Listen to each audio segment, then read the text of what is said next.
Perdón. Cuando quiera. ¿Por qué me hacen hacer estas cosas a mí, vos? Existe la edición, así que Esto lo vamos a dejar. Ahí está. está buenísimo. Bueno, ¿ya está? Sí, si no se cae de nuevo, sí.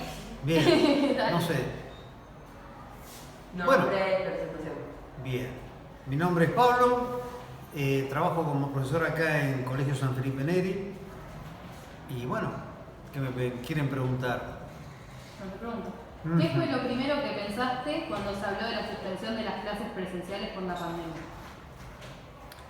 Que íbamos a tener una pérdida de un montón de cosas, pero esto significaba una pérdida más. ¿Crees que el sistema educativo estaba preparado para este cambio? ¿Por qué? Absolutamente no, o sea, los agarró a todos los educadores del mundo, digo yo, con el paso cambiado, como se suele decir, o sea, los agarró sin estar preparados para nada, a pesar de que ahora hay una tecnología que hace años no existía, entonces eso facilitó la reconexión, pero nada más, no el proceso educativo. ¿En qué y cómo afectó el aprendizaje y la falta de presencialidad? En un factor que para mí me parece fundamental, que es el contacto humano. O sea, la educación termina de completarse cuando se establece una comunicación entre dos, ¿no? El educando, como se suele decir, y el educador. Entonces, este aislamiento, el cual forzosamente nos vimos obligados a hacer, interrumpió ese contacto, que es irreemplazable, por otro lado. ¿Trajo complicaciones organizar la escuela en casa? ¿Cuáles? Sí, más que nada la organización de los tiempos. No en cuanto a la tecnología en mi caso particular, porque no tengo digamos, dificultades en comprender la tecnología para usarla en este caso de la educación remota. Pero sí en la organización hogareña la dinámica fue muy compleja porque había que coordinar horarios. Mi esposa también es docente. Además había que coordinar con horarios que tenían que ver con otros trabajos que tengo yo. Entonces se complicó muchísimo. Por supuesto se resolvió muy rápidamente, pero es una complicación. Fue una complicación. Para la educación, ¿la pandemia tuvo algo positivo? ¿Qué? Tuvo una sola cosa positiva para mí, que puso más en evidencia cosas que antes estaban en evidencia pero la gente no quería ver, ¿no? Sobre todo, qué se enseña, cómo se enseña, por qué se enseña.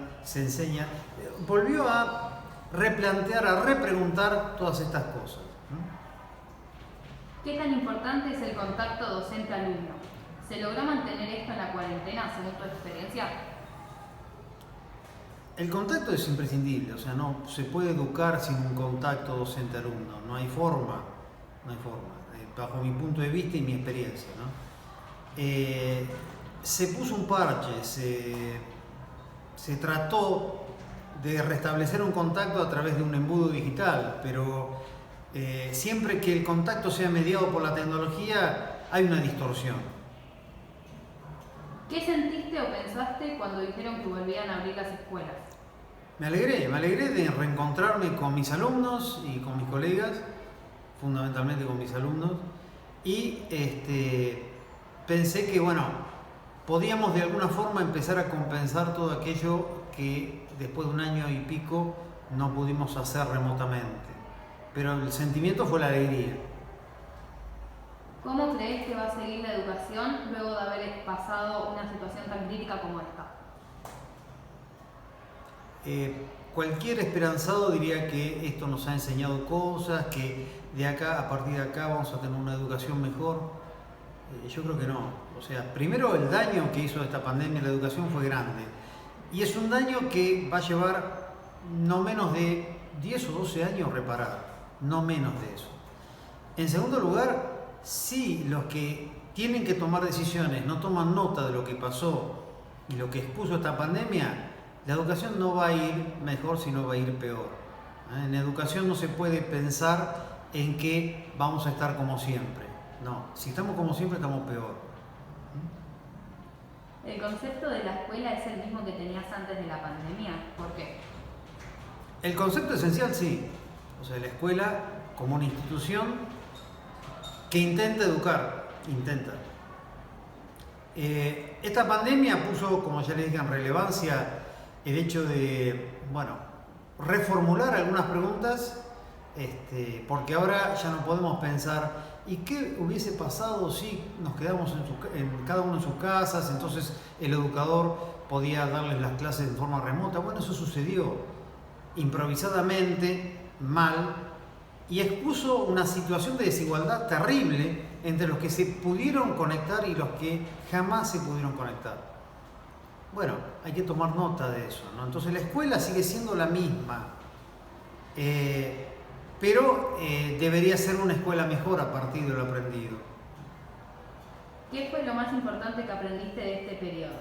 ¿Hay alguien al que le quieras agradecer lo que aprendiste?